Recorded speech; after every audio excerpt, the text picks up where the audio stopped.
Hai, Selamat malam, malam Kak. Mas. Iya, selamat malam. Waduh, Apa apa kabar kabar? di sana? Kabarnya baik, Pak. Kedengaran suara saya jelas ya? Dengar-dengar. Mungkin bisa agak lebih keras sedikit ya. Oh, lebih keras ya. Oke, Alright. oke, oke.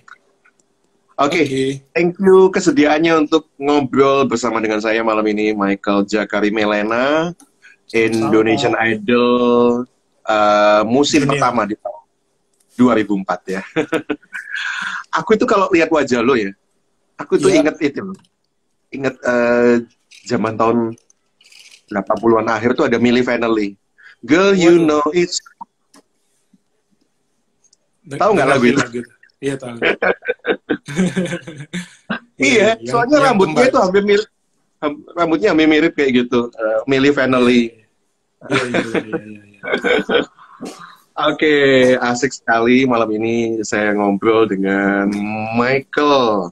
Ya, saya sebenarnya udah ngefans sama lagunya lama, tapi barusan sekian puluh tahun saya bisa ngobrol sama Michael. Wah, saya seneng.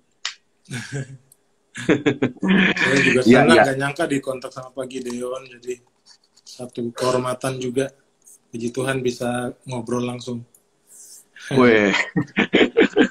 Oke, oke, oke. Michael Jakari Melena. Ini nama khas dari Papua ya. Jakari Melena itu kayak marga Jakari gitu. Milena, iya itu farm atau Pam marga ya. dari papa saya yang Heeh. ya secara otomatis saya pakai. Namanya Mm-mm. susah, nggak Mm-mm. terlalu familiar, tapi Mm-mm. itu ya kebanggaan ya, kebanggaan Dan sebagai anak Papua keturunan dari keluarganya saya gitu. dan en- Keluarganya dan Papua. dan enak sih bro. Artinya kan nggak ada yang ngembarin kan namanya kan. Tapi susah dilafalin. Teman-teman kuliah di Surabaya sampai sekarang ada beberapa yang masih nggak bisa. Jakari Oh gitu. ini, udahlah, wes bu, wes bu, wes bu. Kenapa? Kenapa? Kenapa? Mereka Jakari, wes bu lah. Wes embol. Iya, Asal jangan sampai salah. Michael jari-jari. iya, Nama orang jangan dimainin. Ah, gimana sih? iya. Apalagi nama Tapi marga ya. asik sih. Asik. Namanya unik. Jadi gak ada yang ngembarin. Berarti Pak lahir Gideon dari sendiri farmnya Papua. apa Pak Gideon? Saya. Iya, farmnya. Saya. Iya. Wah, papa saya itu kan eh, asli, konon katanya asli gitu, build up dari China gitu. Oh, biasanya Pam, ada kan kayak Liu, iya, Li, iya. Liu Liao. Hua. Oh, wow. Kan saya tinggal setelah Idol, saya besar 5 tahun di rumahnya Delon. Delon kan farmnya Liao ya. Liao Oh iya. Tamrin. Jadi saya Ya anak berarti anak paling bontot, yang paling putih di keluarga Liao.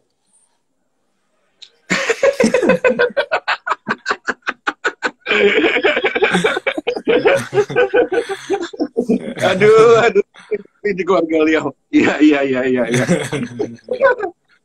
Nggak, nggak sedang stand up comedian kan malam ini. Enggak. Tapi saya ngakak. Marga saya itu Rao. Mungkin sedikit-sedikit Oh. agak mirip ya. Liao, aku Rao. Rao itu artinya roaming, mengampuni gitu. Kayak gitulah pokoknya. Oh, wow. Keren. Ya kayak gitu. Dan nggak nyangka sih, nggak nyangka. Dulu kan akunya nggak Kristen gitu. Ketika akhirnya jadi Kristen, nggak nyangka memang betul gitu. Kita mesti mengampuni kan. Wow. Iya, Itu benar. dasar kekristenan kan itu, bahwa kita ini Betul. diampuni. Betul. Nggak nyangka ternyata nyambung ke sana.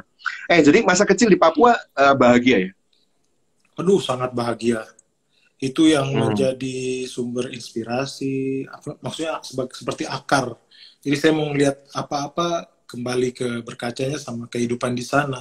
Karena beruntungnya apa yang sekarang nilai-nilai yang hampir hilang atau sengaja dihilangkan kayak toleransi itu di Papua itu nomor satu. Terus sosialisasi antara sesama, sosial jiwa sosialnya antar tetangga, keluarga, teman itu sangat luar biasa. Jadi saya pikir, aduh, saya bersyukur, beruntung banget bisa lahir di tanah Papua gitu, di Jayapura, kota Jayapura. Tepatnya di kota Jayapura ya. Iya. Oke. Jadi toleransi di sana sangat bagus ya. Kita mesti Waduh, belajar ya. sangat bagus. Saya juga apa ya, heran ya. Maksudnya setiap hari raya itu kita rayain sama-sama, kayak Lebaran kita rayain sama-sama bareng-bareng kayak hari rayanya semuanya. Natal kita Hmm. rayain bareng-bareng sama-sama di sekolah, di kompleks, di perumahan, di rumah. Itu kita rayainnya bareng-bareng.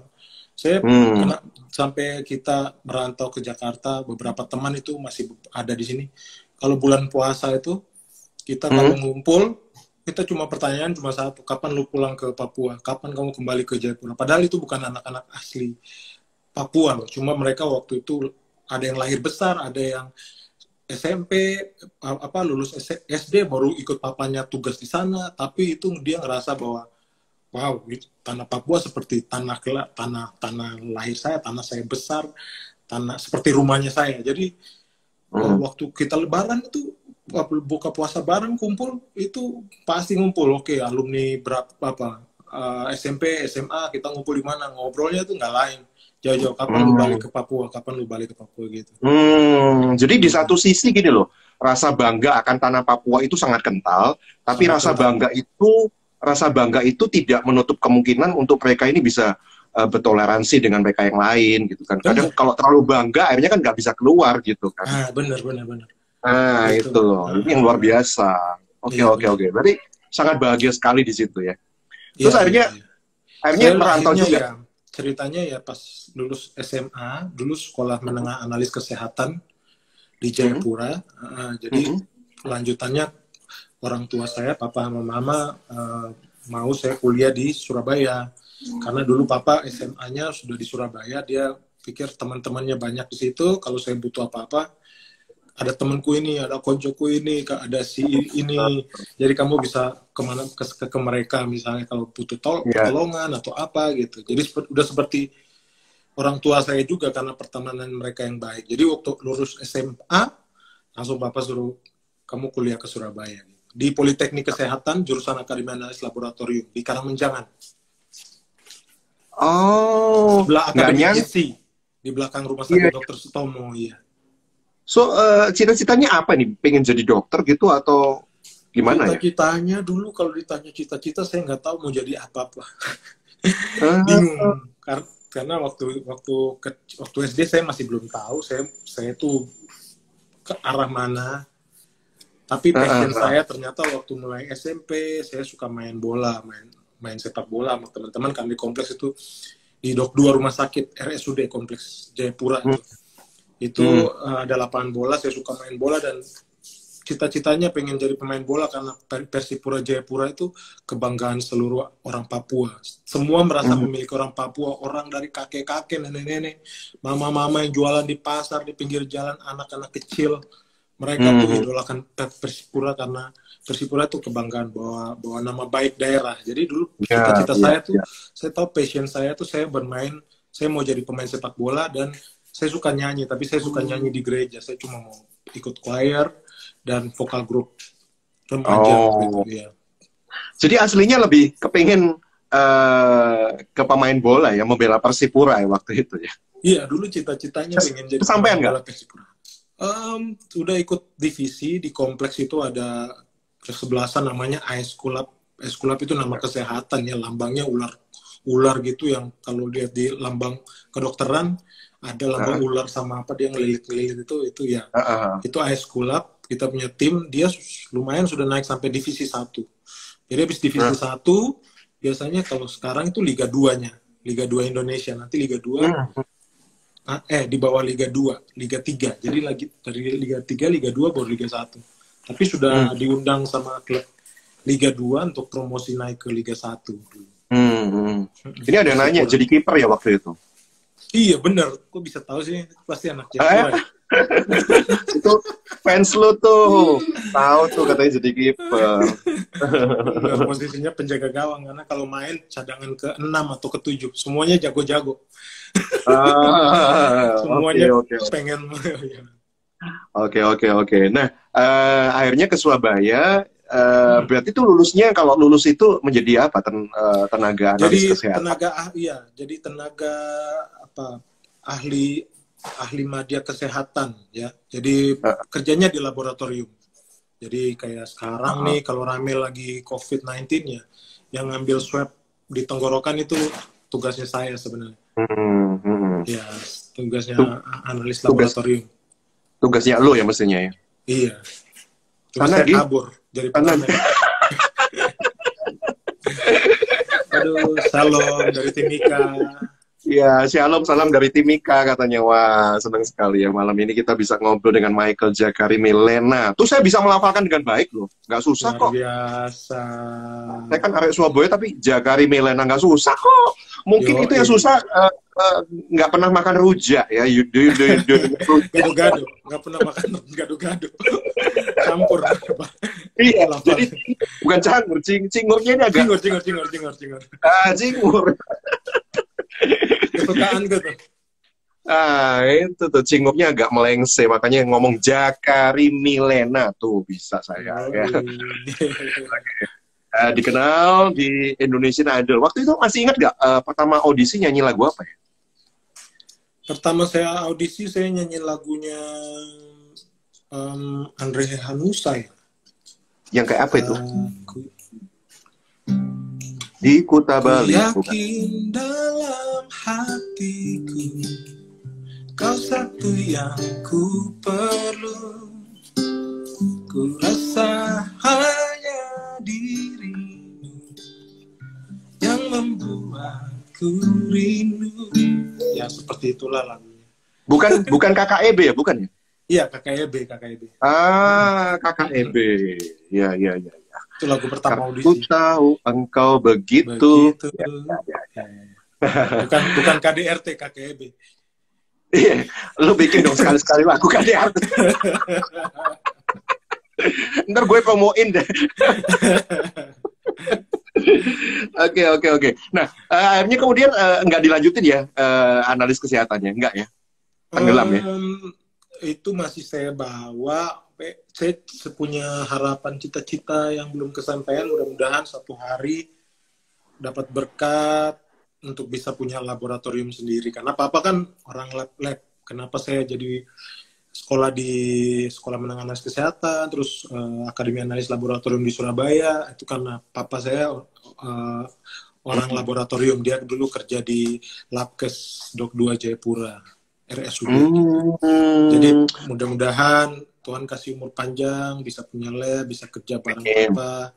Terus kakakku juga kan kedokteran, terus kakak ipar juga bidan, mama bidan. Iya. Itu kalau buka lab sendiri gitu, lab kesehatan kan di satu sisi selain bisnis, tapi kan juga melayani juga ya. Benar. Ya. So jangan, nanti kalau buka lab jangan matre-matre dong. Oh, harus saya palak tuh, semua orang punya uang, bayar lu. Enggak, Pak Gideon harus tahu kalau di Papua, orang Papua tuh kebanyakan gagal kalau buka usaha karena rasa persaudaranya yang tinggi. Nanti saudaranya datang, dia kasih. Jadi nggak ada namanya bisnis, nggak ada tuh yang namanya profesionalisme. Semuanya ngasih atau kasih. Oke. Kalau gitu jangan buka di Papua deh ntar ya. Jangan, bener. Wah. Jadi masih pengen melanjutkan impian mungkin dari Papa juga untuk laboratorium kesehatan itu. Modalnya gede nggak sih kayak gitu? Gede ya alat-alatnya? Iya, alkesnya gede. Yang kalau memang bisa kerjasama, yang penting itu sih supaya bisa bangun usahanya. Karena teman-teman kalau mau kerja, kayak saya pikir teman-teman, terus orang tua, terus teman-temannya orang tua ya, itu di dunia yang sama, jadi bisa saling mendukung ya. Iya. Kan gini Mak ya, kalau buka usaha itu kan harus ada diferensiasi ya, maksudnya ada pembeda gitu. Mungkin karena lo penyanyi kan, ntar kalau buka lab gitu, sebelum orang cek darah gitu, lo nyanyiin gitu di depannya gitu. Karena ku tahu engkau begitu. Itu ada chartnya juga.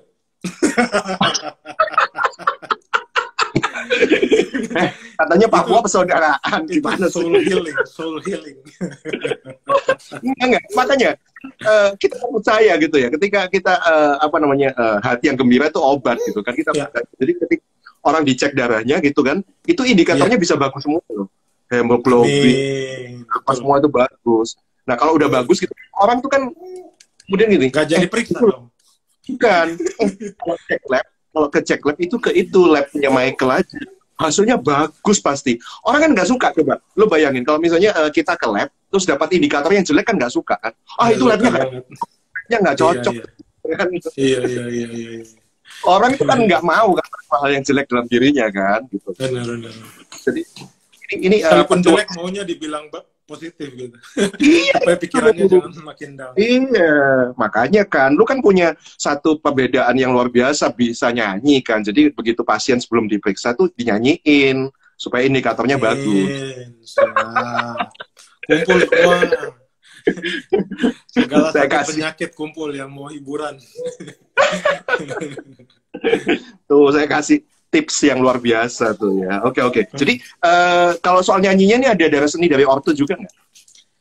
Papa suka nyanyi di choir, di paduan suara, mama juga, papa juga suka di rumah itu dengan gitarnya menyanyikan lagu-lagu kesukaannya, sampai lagu yang saya nggak tahu lagu apa juga dia nyanyi. Tapi secara otomatis itu setiap hari ya saya dengar di rumah. Terus kakak juga selera musiknya luar biasa. Kakak saya dia dokter, dia spesialis bedah tulang. Dari kecil dia di kompleks itu seleranya luar biasa. Bisa dibilang anti mainstream karena dulu kan dulu kebanyakan orang di Papua kan sukanya musik reggae, tapi bukan jelek, tapi ya kita jalan di mana-mana orang dengar reggae, terus lagu selain lagu tradisional ya, lagu tradisional Papua tuh bagus banget tuh. Tapi di mana-mana kita bisa dengar reggae, Bob Marley, Lucky Dube, Big Mountain, wah UB40.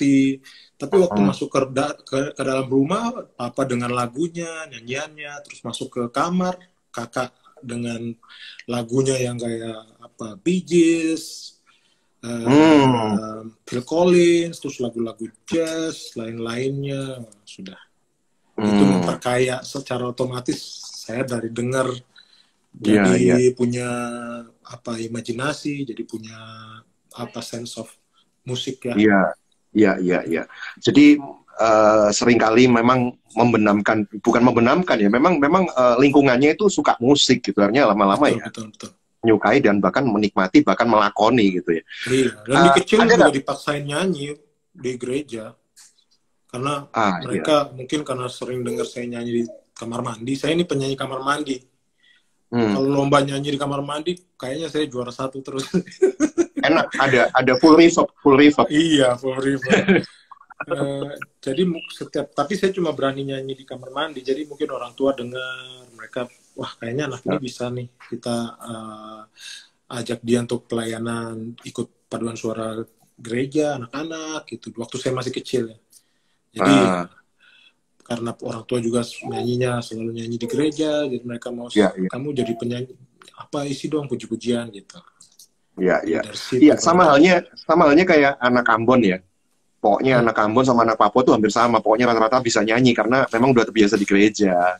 Iya betul. Itulah hebatnya. Masih inget gak lagu Papua gitu, daerah Papua yang dari kecil katanya suka lu denger gitu? Nyanyiin dong sedikit dong. Lagu Papua ya. Ada lagu yang baru tapi cuma lagu Papua yang lama apa yang saya. Oh, ini lagunya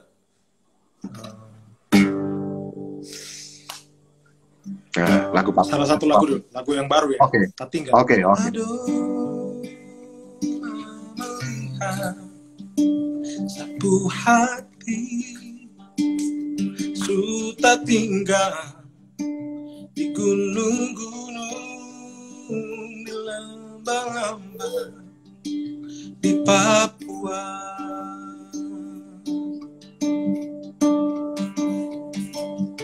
Derita gapu sungai yang deras,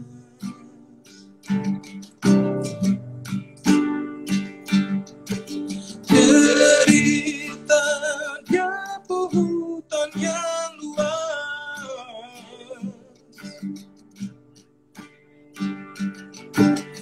Tempat matahari selalu menyanyi.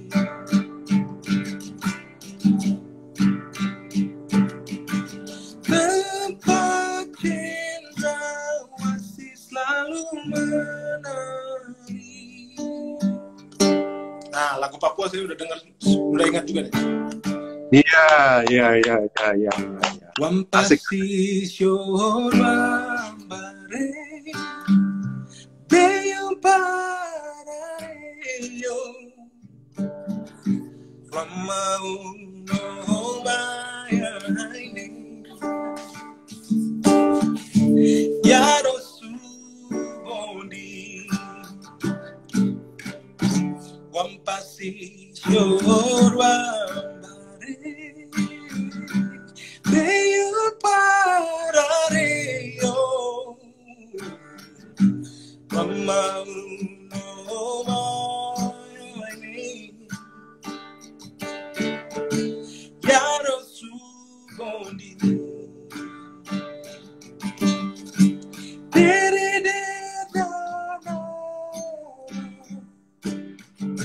Suni sudah tema Ansibin kasus Syasyo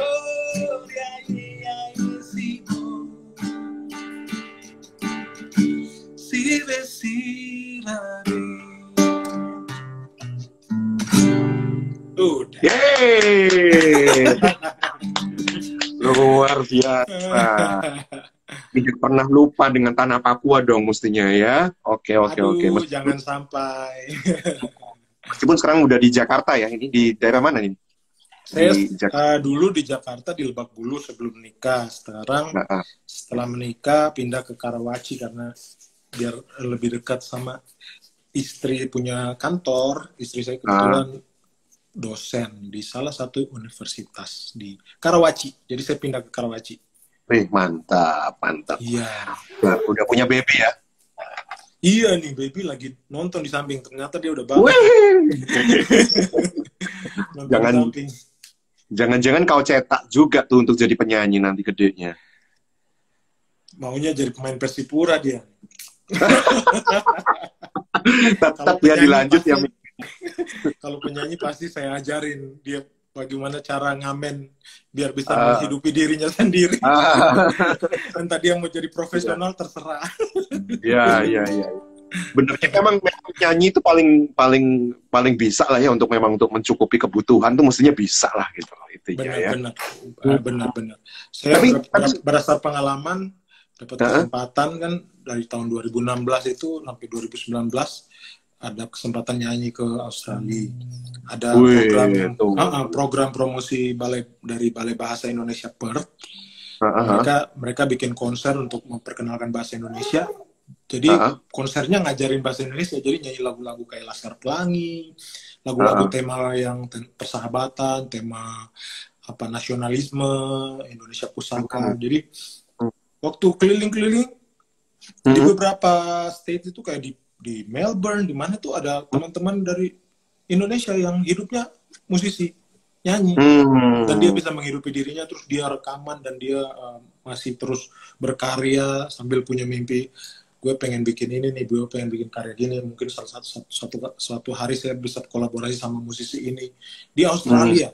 Jadi saya pikir, udahlah. Sama seperti saya dulu, papa tuh dari kecil dia cuma bilang, kamu anak cowok, kamu bakal kalau Tuhan sayang bakal keluar dari rumah ini jadi perantau. Kamu harus bisa main gitar minimal, dia bilang. Jadi saya dari kecil sama kakak itu, waktu saya 4 bersaudara, dulu masih 3.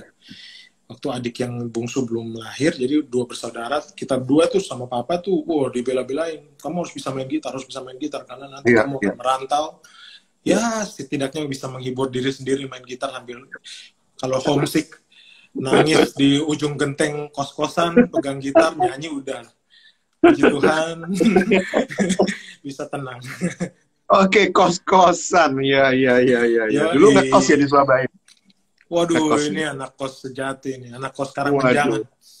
Arek Arek Karmen yang punya segala warung tempe penyet yang ada di Karangmenjangan itu.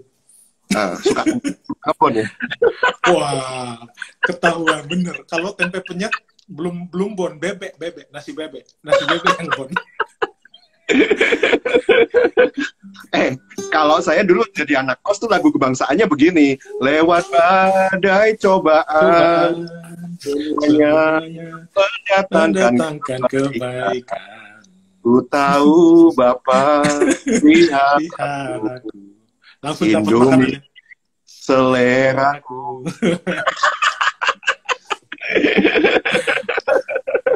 Makanannya Indomie setiap saat kalau jadi anak kos. Iya sih. Oke. Sampai kemudian akhirnya karena udah biasa melayani di Papua, akhirnya di Surabaya juga melayani ya. GKI iya, Residen Sudirman ya di GKI Resut. Karena saya pikir waktu itu saya baru mulai ketemu passion, Tuhan menggerakkan hati saya, puji Tuhan, untuk dapatin apa yang jadi saya punya desire ya, saya punya panggilan gitu, nyanyi di untuk melayani Tuhan. Jadi waktu saya sebenarnya waktu awal disuruh kuliah ke Surabaya itu saya sempat jiwanya memberontak, saya marah gitu. Marah sama Tuhan. Karena itu saya udah mulai jenjang seleksi di Divisi 1 Persipura, sudah mulai naik, sudah mau dia panggil salah satu klub untuk dipromosikan lebih ke jenjang yang lebih tinggi. Ternyata orang tua bilang, aduh kayaknya kamu nggak akan teruskan profesi kamu sebagai pemain bola profesional karena kamu akan kita kuliahkan di Surabaya. Jadi saya pikir, wah. Dan saya baru mulai bernyanyi, berani nyanyi di gereja dengan paduan suara itu waktu SMA kelas 2. Jadi waktu lulus SMA kelas 3 saya mulai ngerasa, waduh ini passion saya nih. Ini panggilan saya, ini kesukaan saya mau jadi penyanyi gitu. Saya mau jadi pemain sepak bola. Ternyata saya harus keluar dari Papua. Dan saya harus tinggalkan semua itu dan saya pikir sudah itu seakan-akan saya selesai. Dunia saya selesai. Masa depan saya udah apa yang saya mau nggak ada lagi gitu. Ternyata saya berpegang sama satu ayat yang dibilang bahwa hormatilah ayahmu dan ibumu ya supaya lanjut umurmu di tanah yang dijanjikan Tuhan.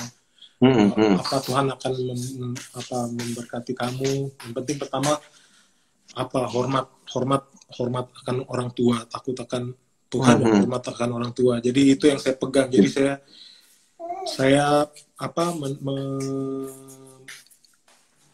melakukan itu. Saya bertekad bahwa sudah saya lupakan saya punya impian itu, saya ke Surabaya. Dan ternyata di Surabaya saya ketemu sama komunitas juga, kakak-kakak yang kuliah juga dari sana, karena kita seperti senioritas mereka. Oh ada adik datang. Kakak-kakak ini ngajak saya ke GKI Resut, GKI Residen Sudirman. Disitulah saya Tuhan seperti membukakan mata saya, Tuhan mulai kembali menyentuh hati saya bahwa kamu tuh nggak saya tinggalkan, desire yang saya taruh di kamu itu masih tetap ada dan saya selalu ada bersama-sama dengan kamu masih bisa nyanyi gitu. Jadi saya mulai berani waktu saya bergereja di GKI Residen Sudirman, saya bersyukur karena bertemu dengan kakak-kakak pemuda yang luar biasa, pemuda GKI Resut yang selalu kasih semangat. Mereka hampir setiap hari, karena saya homesick, rindu pulang ke Papua, rindu keluarga, rindu saudara, rindu teman-teman, rindu main bola. Jadi saya dapat kesibukan baru, kayak saya ikut paduan suara, saya jadi singer di gereja. Kadang-kadang teman-teman kalau sorry, aduh saya nggak bisa nih, siapa yang bisa gantiin? Saya.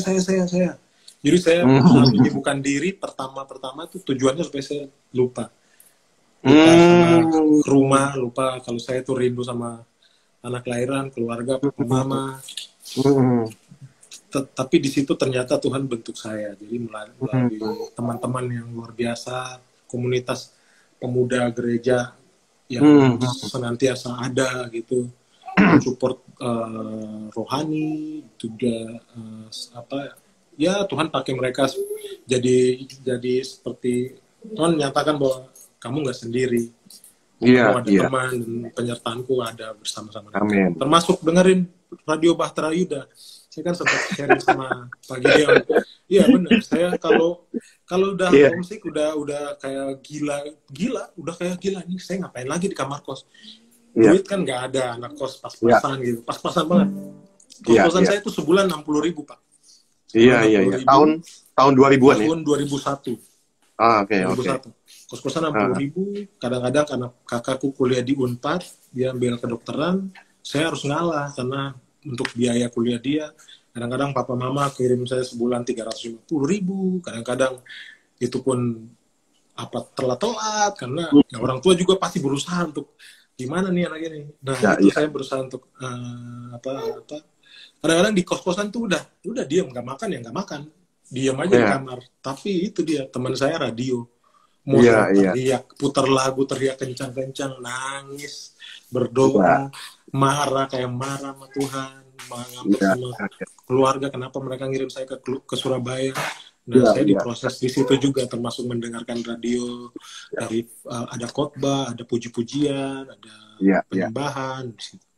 Ya. Puji Tuhan. Jadi awalnya yang dari yang nggak suka, akhirnya lama-lama Surabaya ini menjadi sebuah kota kenangan juga ya, di mana pertumbuhan rohani itu Ah, dimulai di sana dengan seriusnya ya. iya, di Oke, oke. Surabaya juga seperti hidup saya diubahkan sama Tuhan. Jadi puji Tuhan melalui proses yang ya bertemu dengan teman-teman di gereja dan mereka jadi sahabat, saudara, orang tua, Bahkan keluarga. keluarga, ya. Jadi Iya, iya. ya, saya punya teman-teman vokal grup namanya The Kos, bukan anak kos ya, The Kos, Ada kos. The Kos Choir of Christ. Ya itu mereka Ah, juga selalu ada di gereja tuh, teman-teman pemuda tuh ada Kak Dita, ada Mas Egam, ada Kokianli, wah itu ah. pendeta-pendeta juga, Ko Jusyanto, Ko Timotius, Oh, Ko oke, oke, oke. Timi, ya itu Ya, ya, ya, ya, ya. ya Masih ada tuh nama-nama itu. mereka mentor-mentor saya. Iya, Iya, iya, iya, iya. Oke, berarti berangkat dari Surabaya ya untuk audisinya itu ya. iya. Ketika lu masih ada di Surabaya waktu itu ya, Nah, audisi iya Indonesia benar. itu yang pertama.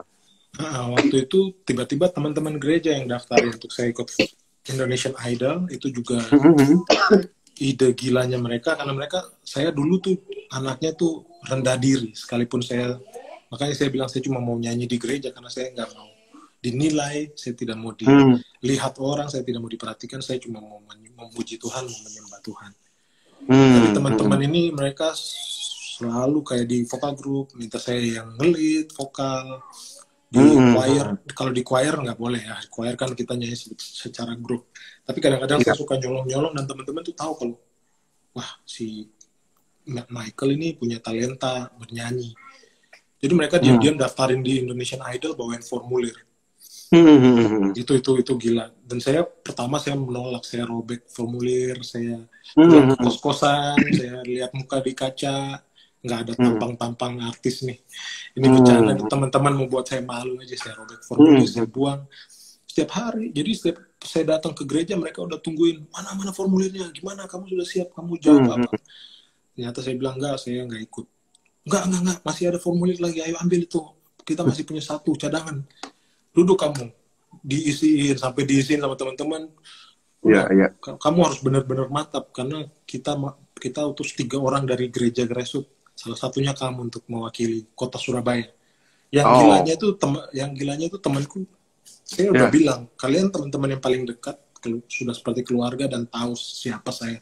Saya nggak iya, suka iya, tampil, saya cuma mau di belakang layar, saya cuma menyanyi di antara grup vokal, paduan suara. Kenapa iya, saya dijorokin gitu, dijorokin. iya, iya. Mereka bilang Terus, enggak, kita percaya bahwa kita pengen kamu tuh nyanyi bukan hanya untuk kita di GKI Resut atau di gereja. Kita pengen hmm, kamu nyanyi untuk semua teman-teman di luar gereja juga, untuk teman-teman di seluruh Indonesia.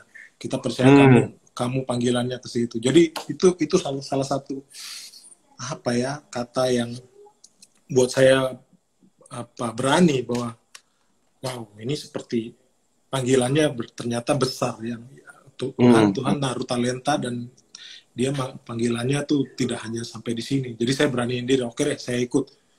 Sampai Hmm. audisi, puji Tuhan lolos. Itu 6.000 Iya, iya, peserta audisi tahun 2001. Indonesian iya, Idol pertama dari kota Surabaya. iya, 6.000 yang lolos 14 orang. Dan iya, masuk ke babak spektakuler dan jadi finalis. Akhirnya saya sama Nania dari Kediri, 2 orang dari Surabaya. iya, iya. Di Jawa Timur ya, luar Iya, biasa loh. di Jawa Timur. Emang persaingannya cukup keras ya, sangat sangat keras sekali ya. Wow, Indonesian Idol saat itu saingannya sekarang sudah jadi penyanyi itu hebat-hebat tuh Anji Drive, Selvi Ah, Simorangkir, yang ah, nggak lolos ya, malah sekarang ah, naik karirnya. iya, iya, iya, itu iya. hebat, itu Ya, persaingannya udah itu oke, karena oke, anugerah Tuhan sudah. Dan oke, oke. karena kita ngerespon kalau oke, ini saya mau gitu. Jadi Tuhan Ah, memperlengkapi dia oke. dia dia bukakan jalan gitu. Amin. Itu kuncinya ya. Yes, saya mau. Padahal awalnya juga nggak pede, awalnya nggak Uh, mau juga gitu ya. Oke. awalnya tuh kayak bunuh diri, kayak malu mempermalukan diri sendiri gitu. Hmm, baik. Saya sapa dulu nih pelayanan Mabes. Ada ini Halo, Matwa Sonya, Shalom katanya. Shalom. Aditya. Halo Kak Michael, salam buat istri ya, sehat selalu. Salam dari Papua. Oh iya, wow, dari Papua. Halo Aditya. Papua itu ya. Itu Oke, mantap. anakes. Mantap. Anda boleh ikut nanya-nanya atau mungkin mau si Michael ini nyanyi lagu apa gitu boleh ya. Kalau saya boleh request nggak? Gini, ketika saya dengar lagu ini nggak tahu sama kamu gitu, karena mungkin warnanya cocok atau gimana ya. Saya Lagu dengerin apa tuh? Jangan Guys susah-susah dong. Bastian, Guys Bastian, Guys Bastian, pasti tahu lah. Tahu Angel Got lagunya. Me Here. Iya, iya, iya, iya. Nah, itu kayaknya suara lu banget deh itu. Makanya saya Aduh. kepengen si lu. Boleh, boleh. Saya Agak coba, saya lebih coba, saya coba. dekat ke kamera. Nah, Oh iya, iya, iya. Saya coba ya. oke. Angels Brought Me Here. Satu spesial dari Michael kali ini tema. Yeah. It's been a long and winding journey that I finally here tonight, picking up the pieces, looking back into the light, to the sunset of your glory, where my heart and future lies. There's nothing like that feeling when I look into your eyes. My dream came true when I found you. I found you, my miracle. If you could see that I see, you're the answer to my prayer. And if you could feel the tenderness I feel, you would know it would be clear. The angels wrote me here. Udah. Lagunya susah banget. Perfect. Aduh. Bener loh suaranya Guys Sebastian tuh kayak mirip-mirip warna lu juga. Dan lagu ini kayaknya cocok sih gitu. Lagu ini cocok. Oke, Lagu ini ini sangat cocok. Saya suka banget ya, nyanyi, tapi ada saya terkesima waktu saudara saya almarhum dia nyanyiin, ini gokil banget, Mike Mohede. apa itu? Oh, Dia Mike Mohede. iya dia Ah, nyanyi waktu itu di weddingnya salah satu teman. Waduh gila itu keren banget. nyanyi lagu ini yang tadi. Heeh, Oh, heeh, oke. Jadi Iya, kalau iya, nyanyi iya. lagu ini saya ingat dia juga. I see. Berarti pilihan request saya tepat dong ya. Oke, Wih, ada oke. pemain Persipura tuh, Oh ya. Ian Luis 13. Wah, Itu ini kebanggaan tuh, kebanggaan. ya, panutan, Terima panutan. kasih sudah, iya, terima kasih panutan, terima kasih sudah bergabung. Wih, Oke, banyak yang bergabung. Iya, Antonius banyak. bilang Kak Miki kalau nyanyi jangan pakai gitar, suaranya bisa hilang-hilang katanya. Oh gitu ya? Oh, Apa memang begitu? Coba nggak usah pakai gitar yang tadi, bagian apa? refnya doang itu yang Angel Brought Me Here. Nggak usah pakai gitar mungkin. Sebentar, cari nada dulu. Oh, oke. And if you could see what I see, that you're the answer to my prayer. And if you could feel the tenderness I feel, you would know it would be clear that angels wrote me here. Mantap. Lebih bening ya, lebih clear. Oke. Kak, boleh nyanyi lagu Tanah Papua? Tadi udah ya di awal ya. Iya, tadi nyanyi lagu. Oke. Ini apa nih artinya? Bapak D Mikmot andalan. Apa tuh artinya? Aduh, kalau panggil Bapak D itu Pak D. Oh, Pak D. Bapak D. Mikmot itu nama panggilan untuk teman-teman di kompleks. Atau teman-teman grup yang paling dekat sama saya sekarang di Jakarta. Oh, berarti kenal dong ini ya? Berarti kenal ya? Kakak Becky itu pasti Mama Beta. Kakak Becky ya? Iya. Bapak D. Halo Mama Beta. Terima kasih. Iya. Nah, lo bilang bahwa di Indonesian Idol tuh, waduh, apalagi musim pertama ya, mungkin saingannya, waduh, keras-keras gitu ya. Sangar-sangar orang sini bilang gitu. Oh, sangar. Apalagi ada Surabaya. Wah, sangar. Surabaya mah modalnya bonek, bondo nekat. Metal. Iya. Termasuk kapan hari itu saya bonek gitu ngubungi Michael, ya kan. Ini di DM dibales atau enggak, ya pokoknya yang penting nekat dulu lah. Oke, nah terus begitu tereliminasi, Mike. Begitu tereliminasi, itu gimana? Rasanya it's the end of the world atau malah wah ini nih habis ini nggak apa-apa deh. Dari sini gue dihentikan tapi pokoknya gue nggak akan berhenti deh gitu. Mulai waktu selesai, waktu saya dapat hasil, waktu saya dinyatakan eliminasi hari itu, saya pikir sudah, memang ini waktunya, karena perjalanannya tensinya tinggi sekali. Kita harus memanage, kita punya pribadi ya, karena di samping jadwal yang ketat, ketemu wartawan, interview di sini, syuting di sana, belum latihan nyanyi, terus belum ketemu desainer, belum ketemu sponsor, terus ada meeting di mana, terus bikin iklan promo, di mana-mana tuh jadwalnya makin padat, semakin mengerucut untuk babak untuk final. Jadi waktu itu saya pikir saya sempat nyesal karena saya tidak kasih yang terbaik. Saya kasih yang terbaik 1 minggu sebelumnya dari penampilan saya. Jadi dan waktu itu pas orang tua saya datang untuk pertama kalinya. Saya senang karena mereka sudah datang langsung dukung saya dengan berbagai sponsor waktu itu. Dan yang paling bikin saya terharu dan rasa bahwa ternyata saya tidak bikin malu lah keluarga lah.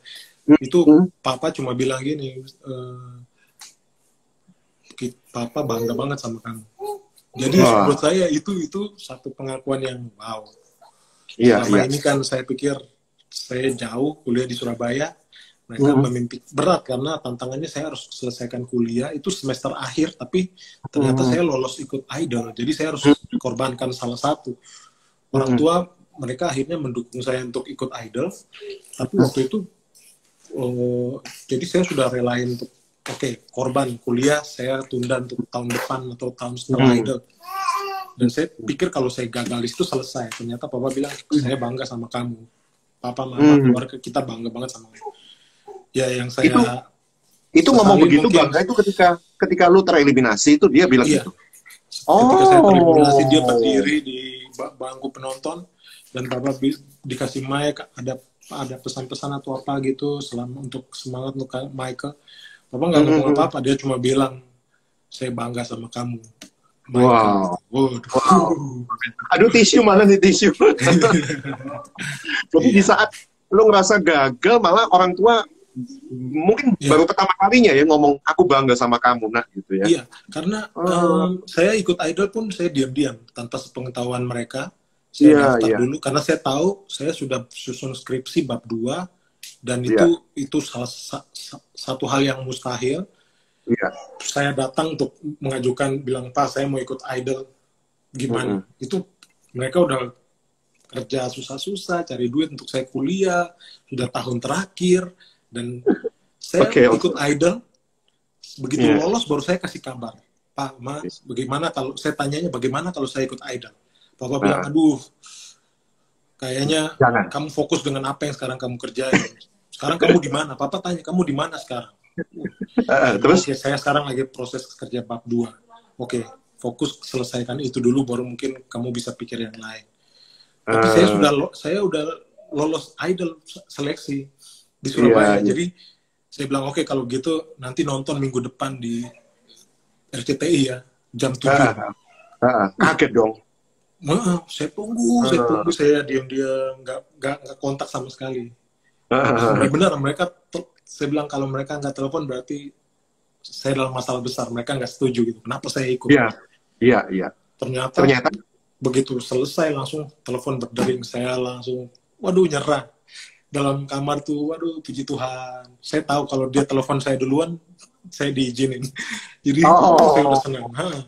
Aku pikir telepon duluan dimarahin, enggak ya? Enggak, saya tahu waktu dia telepon, saya angkat telepon langsung Papa bilang, oke, bagaimana dengan kuliahnya kamu? Saya bilang, saya janji saya bakal selesaikan bagaimanapun caranya, tapi mungkin saya akan ikut audisi. Papa bilang, kamu maju, kita akan dukung dalam doa dan dalam apa yang kita bisa, kita dukung kamu maju. Dalam SMS. Ya, dalam SMS, dalam apapun. Waktu itu masih zaman SMS. Alright. Nah, kita lagi ngobrol nih ya, netizen malam ini dengan Michael Zakari Melena yang sekarang hidup bahagia bersama istri dan 1 orang baby ya. Betul sekali. Istri lagi bakar roti. Cowok, cewek? Itu babynya lucu sekali. Namanya siapa? Siapa ngomongnya tuh? Namanya siapa? Bisa ngomong? Bisa bilang nama nggak? Namanya Baby Mordecai. Oh, Baby Mordecai. Wah, luar biasa. Baby, namanya Mordecai aja sih. Saya suka panggil dia Baby. Iya, soalnya masih baby. Dia umur berapa tuh? Persipura. Umur berapa bulan tuh? Wah, Persipura lagi. Dia umur 5 bulan. 5 bulan. 5 bulan 4 hari. Tuh, ada yang manggil Modi. Mordecai ya. Mordecai. Panggilannya Modi. Iya, panggilannya Modi. Oh, iya. Hai Modi. Wah, dia lirik-lirik. Modi nggak nyanyi. Lucu banget. Dia cuma nyanyi waktu habis mandi. Iya. Alright, Michael. Ini kebapaan banget lo, cinta banget sama babynya ya. Maklum anak pertama. Oke. Nah, akhirnya kemudian dari situ akhirnya ketika tereliminasi ya timbul satu semangat ya, apalagi keluarga bilang oke, kita bangga sama lo. Jadi dari situ kemudian mulai terbuka ya, karir itu mulai terbuka, rekaman, macam sampai merambah ke ini ya, film juga. Iya. Waktu itu waktu saya kalau boleh cerita, saya bersyukur banget, maksudnya bisa kuliah di Surabaya. Saya jadi perwakilan Surabaya, Indonesian Idol season pertama. Jadi waktu itu cuma 2 orang. Iya. Modi sama ya, halo adik Modi katanya ya. Ini pada menyapa semua. Perwakilan Surabaya, 2 orang di Indonesian Idol season pertama. Terus ternyata meskipun saya nggak sampai pemenangnya, itu saya pikir satu kebanggaan tersendiri karena kepercayaan teman-teman juga yang sudah support dari gereja, dari kampus juga, dosen-dosen, dan itu luar biasa. Saya selesai begitu tereliminasi, saya nggak tahu kenapa ini kayak favor of God. Itu saya baru tahu setelah kompetisi semua berakhir. Ternyata cuma saya dipanggil sama bosnya RCTI, Pak Haritanu Sudibyo, orang Surabaya juga. Iya, betul. Pak Harit terpanggil saya, jadi waktu begitu tereliminasi, malamnya kakak-kakak orang Fremantle tuh mereka dikontak langsung sama Pak Haritanu bahwa besok Michael ke kantor saya. Cuma 4 mata. Wow. Dia cuma manggil saya doang. Jangan sampai teman-teman yang lain tahu. Jadi teman-teman Indonesia yang lain nggak tahu. Saya pengen ngobrol sama dia. Jadi udah malamnya, paginya mereka bilang, Michael ada jadwal ya. Pura-pura dibikin saya ada jadwal kemana gitu. Syuting atau apa. Diculik ke kantor RCTI. Ketemu bos. Mereka bilang, kamu jangan bilang siapa-siapa ya. Teman-temannya jangan ada yang tahu. Ini bos mau ketemu. Serius. Saya sampai di kantor. Bosnya panggil masuk. Pak Haritanu tuh cuma bilang, apa ya. Michael, selamat ya. Mungkin kamu nggak sampai di juara. Tapi saya mau kamu terus. Kamu sudah sampai di 5 besar itu nggak gampang.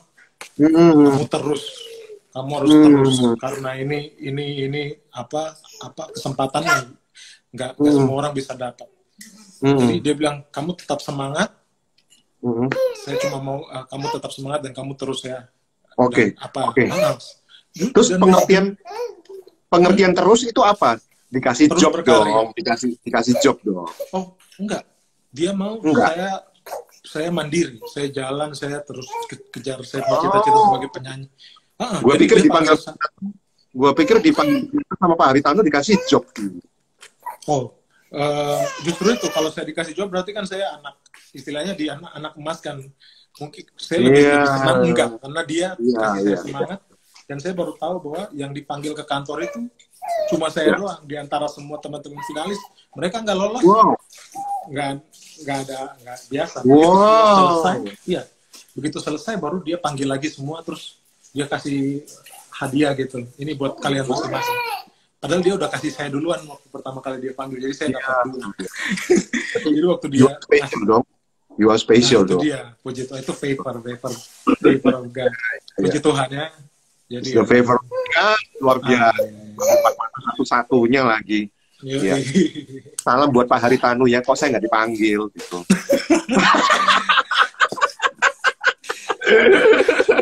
Bilangin dong. Nggak tahu Pak Hari sekarang dari mana. Oke. Akhirnya kemudian terjun ke dunia rekaman rohani juga. Itu gimana ceritanya ya? Ya. Nah, waktu Indonesian Idol begitu saya selesai, karena saya nggak jadi pemenangnya waktu itu, jadi saya bebas kontrak. Saya bisa kontrak dengan label apa saja, saya bisa menyanyi di mana saja, terserah. Tapi saya ada manajemen artis yang sudah ditunjuk sama Fremantle waktu itu, namanya IP Management, Indomovie Pratama, Mami Lolita Maleholo itu waktu itu. Di situ ada Rio Febrian, ada Anggun C. Sasmi, ada banyak lah teman-teman Idol 1 dan 2. Ada, jadi akhirnya sudah waktu begitu selesai tawaran langsung datang. Rekaman saya yang pertama ya Rohani itu sama Nikita, duet yang Ajarku Mengenalmu. Dikontak sama maminya, mami Ibu Lili. Iya. Dan lu pikir ya why not gitu ya kan apa ya ada juga sebuah misi melayani juga menjangkau orang lewat lagu juga ya. Dan istilahnya akhirnya saya dapat kesempatan. Maksudnya kalau orang tak nawarin berarti kan saya dipercaya gitu.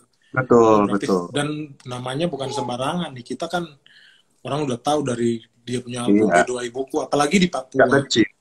Wah, di Papua tuh ngetop banget.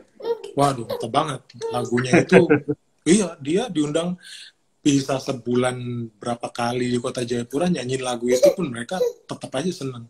Dan saya pikir ini juga bagus buat saya kan, maksudnya untuk saya punya karir. Iya. Oke. Nah sekarang kan gini ya, ini mungkin yang terakhir mungkin yang saya tanyakan ya, mengingat waktunya. Mohon maaf nih ya teman-teman ini pada netizen ada request lagu Savior, ada request lagu Ambon, Angin Bawa Kabar ke Sana. Wah. Bisa nyanyi lagu Nanti di session ini deh. Session live. Kalau sudah ada corona. Iya, udah kangen ya.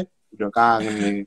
Aduh, ala corona selesai ya. Jadi gini, sekarang ini kan gini, kamu kan udah cerita ya, tema kita malam ini kan saya kasih judul tuh, dengan kesulitan akhirnya jadi sultan. Itu kan versi dulu, mungkin lu mesti berjuang gitu ya. Wah, kerasnya berjuang, babak demi babak, menghadapi tekanan, kaderan. Waktu itu karena nggak ada zaman sosial media. Yang ada cuma televisi bikin sebuah ajang pencarian bakat, akhirnya masuk, ya akhirnya jadi populer. Kalau sekarang kan lebih mudah ya, kayak ada semacam kayak shortcut gitu. Jadi sosial media banyak, YouTube banyak, TikTok dan lain sebagainya untuk orang tuh bisa berekspresi dan orang banyak tahu gitu. Jalan karirnya tuh jadi lebih cepat gitu.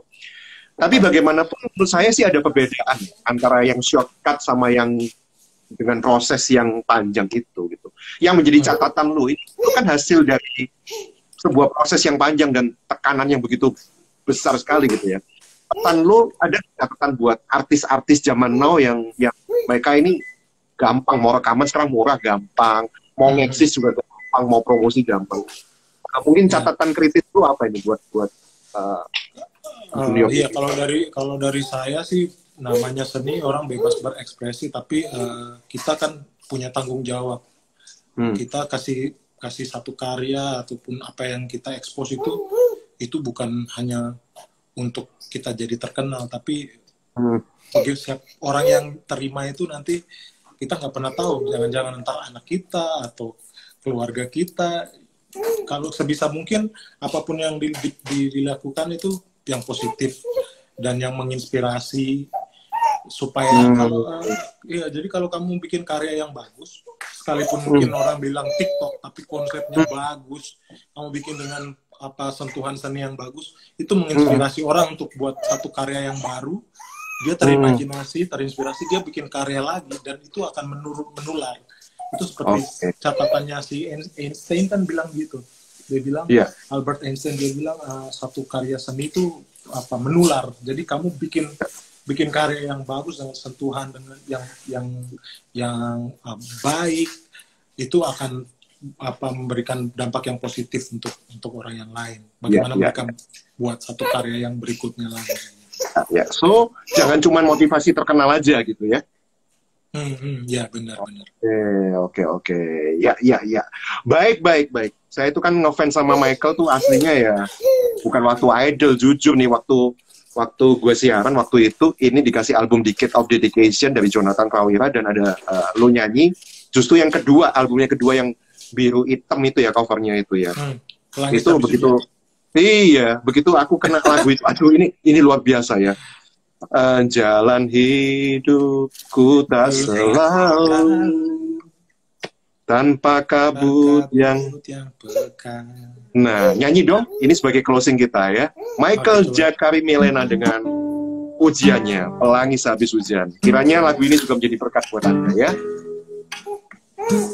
Jalan hidupku tak selalu tanpa kabut yang pekat, namun kasih-Mu nyata padaku pada waktu-Mu yang tepat, seperti pelangi sehabis hujan. Itulah janji setiamu Tuhan, di balik dukaku telah menanti harta yang tak ternilai dan abadi. Oke, Mike, thank you banget ya. Thank you banget kebersamaan malam ini. Iya. Sukses selalu. Ini Instagramnya udah habis juga. Oke. Senang bisa berbagi, Tuhan berkati selalu. Senang bisa. Yes. Salam buat semua di